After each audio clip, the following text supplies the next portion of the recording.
जरैनी दिया बाती के हो सभी गइल रहे सूती रहे अहिर जाति के हो माजा में साजा मिलल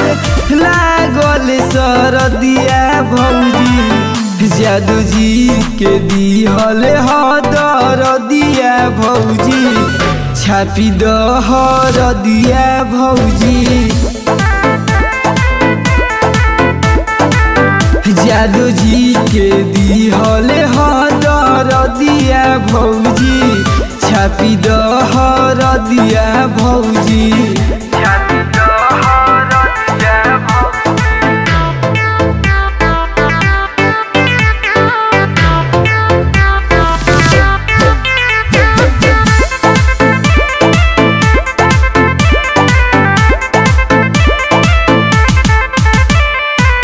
धई के कलैया चुसल से ओट के ललैया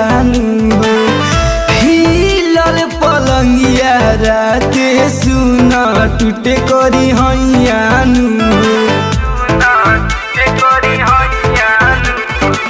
धई के कलैया चुसल से ओट के ललैया हिलल पलंगिया राते सुना टूटे करी हैया हो मानले न बात हमार कोई नी अरजिया भौजी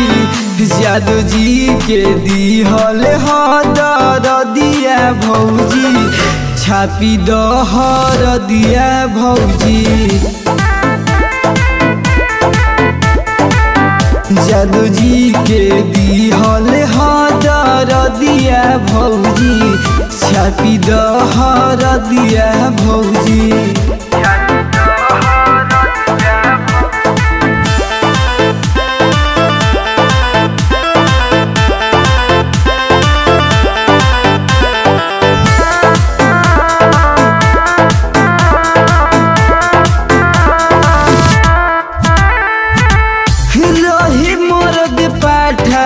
माथा दिल से मोरे माहिर भौजी गोलू अमर जीत के का खेला हम कहिए भौजी रही मरद पाठा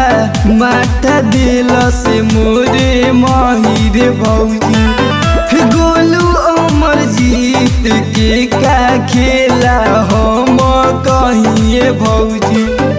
राजेश पवन रहन सफनी रदैया रे भौजी जादू जी के दिहल हदर दिया भौजी छापी दहर दिया भौजी जादू जी के दिहल हदर दिया भौजी छापी दहर दिया भौजी।